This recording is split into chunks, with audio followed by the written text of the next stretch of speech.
Well, congratulations, Pat. What does that mean to you?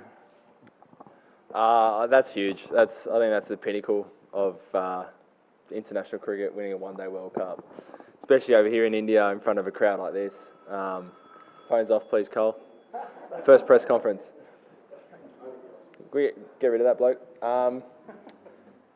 Yeah, that's huge. It's been a big year for everyone, but our cricket team's been to here in India, Ashes World Test Championship, and to top it off with this is just huge. And these are the moments that you'll remember for the rest of your life. So why is it the pinnacle? It's just every international team comes together. You only get a shot at it every 4 years. Even if you have a 10-year career, you might only get 2 chances at it. And it's just the whole cricket world stops for this World Cup, so it doesn't get any better. Yeah,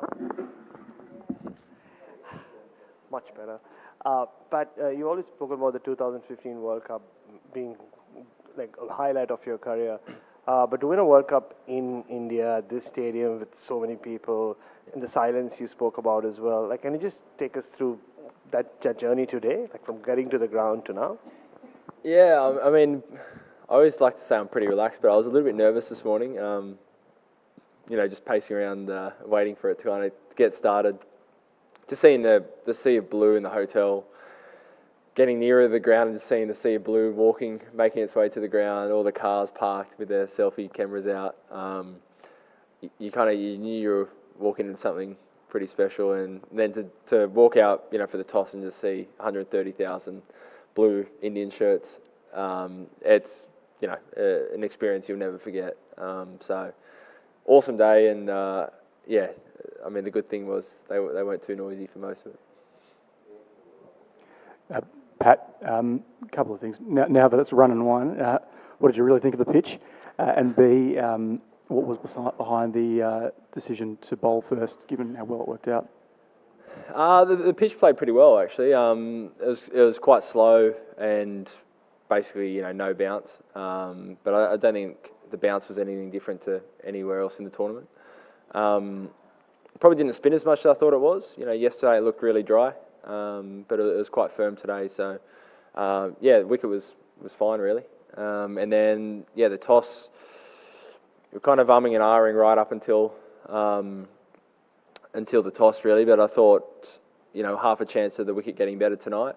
And, in a World Cup game, you can make a mistake bowling and it doesn't really matter too much. But if you make a mistake batting and you're under pressure, it can be fatal. So it just felt like it was the right time to go out and have a bowl.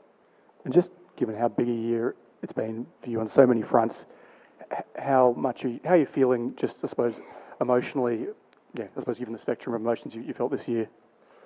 Yeah, at this moment, just incredibly proud, really, of the year we've had. I've obviously had a really big year. I know my family at home is watching. Just got a message from Dad saying, he's had a lot of 4 a.m. wake up, or not going to bed till 4 a.m. So he's as pumped as anything. You sacrifice a lot to play for Australia, and everyone in the team has, and we've spent a lot of this year away. But to be, we do it for these moments. And my wife and 2-year-olds probably asleep, hopefully asleep. But they're all pumped. They do the journey with us. So everyone's got their own story, but there's a lot of proud people out there in our team.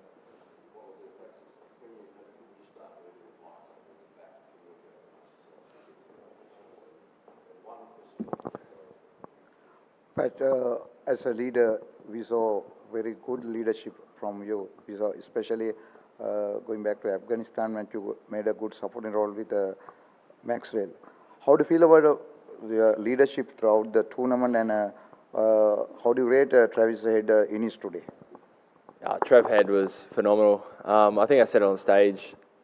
I think a lot of credit should also go to Andrew McDonald and George Bailey, the selectors, to take a punt. He had a broken finger or broken hand for the half of the tournament, but to keep him in the squad was a huge risk.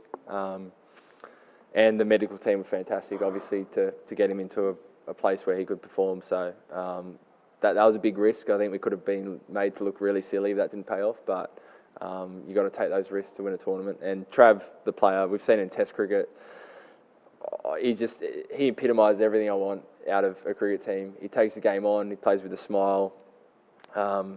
He just puts the pressure right back onto the opposition, and he's just great fun to be around. So I couldn't be happier for Trav. Yeah. Thanks. Pat, as Australians, you give a lot of emphasis to Test cricket and also Ashes. As a captain, you have won the World Test Championship. As a captain, you have won this World Cup. Which is the best moment, or it will come when you beat England in Ashes? England Ashes.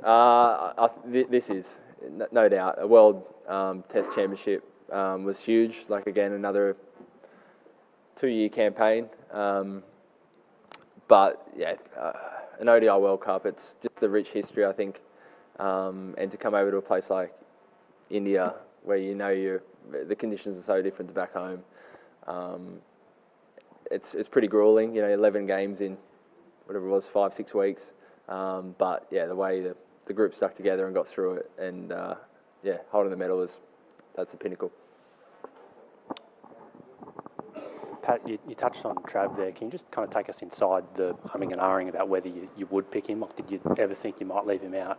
And on a similar front with Marnus, you guys left him out of an 18-man squad or whatever it was a few months ago. Can you kind of take us inside that too? Yeah, I mean, probably start with the Marnus one. You know, we wanted to be pretty brave this World Cup. We didn't want to kind of limp into the semi-finals. We wanted to be the team that could score 400. And you saw that the way we kind of shaped up with Trav, Warner, and then and having Marshy at number 3. We wanted to be really aggressive, and then a couple of our all-rounders are obviously aggressive to finish off the innings. So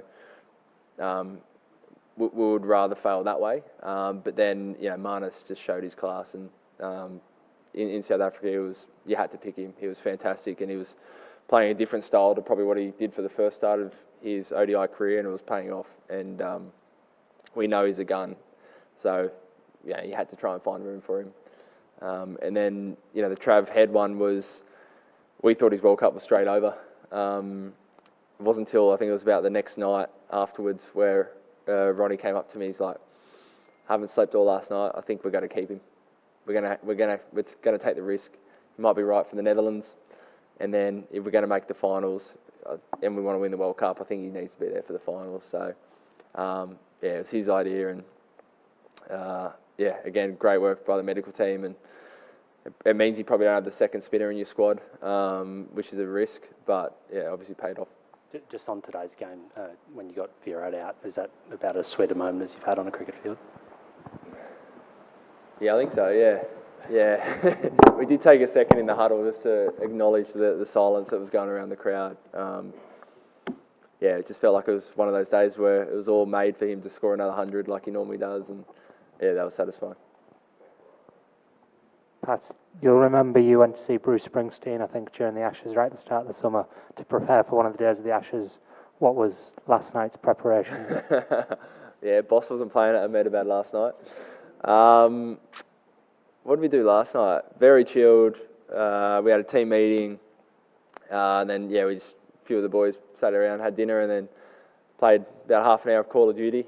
That's about my limit, and then I hop off and let the real boys go and get a few wins. Pat, as a World Cup winning captain, what will be your suggestion to the men who matter about the format, about this format, the ODI format, the future of ODI format?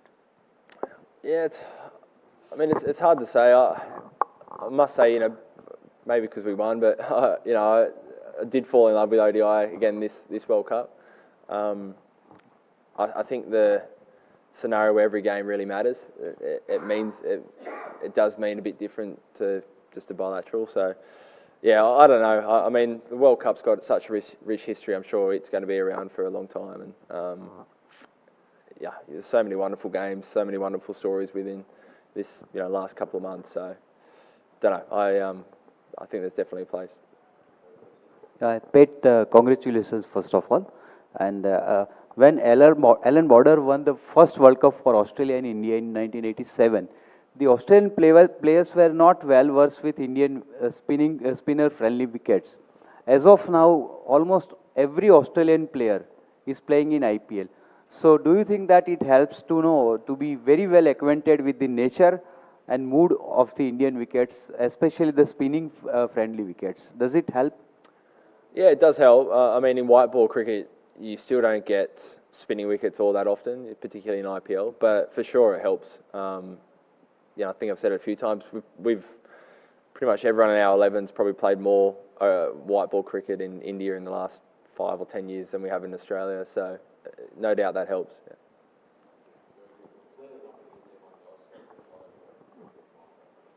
Pat, there's been a couple of years where Australia they had a really tough time and going through it, and yet you've come out, you won a World Test Championship, you now won a World Cup. Is it fair to say that Australia's back on the perch as the best side in the world?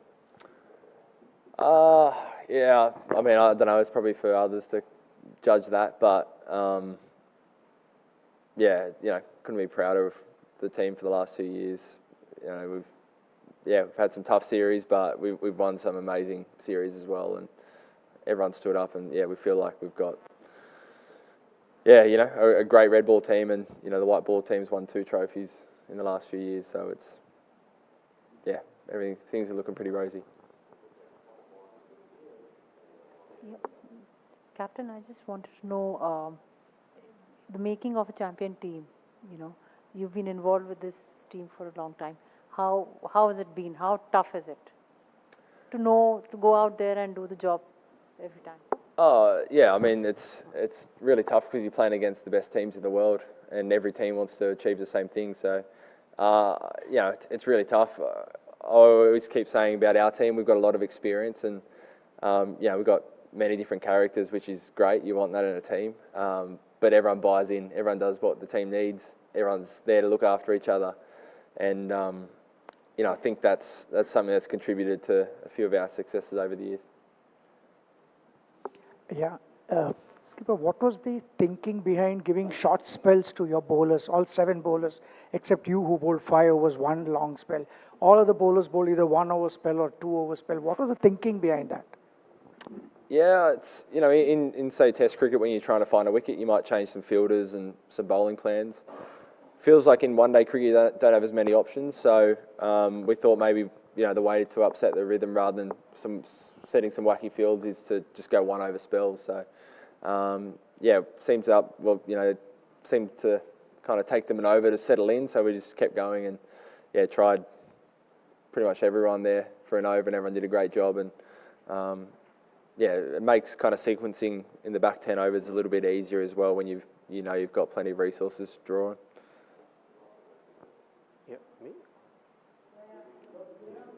Yeah, did it help that Australia had faced more crisis situations than India? Did it help in conquering the fear of failure in the final?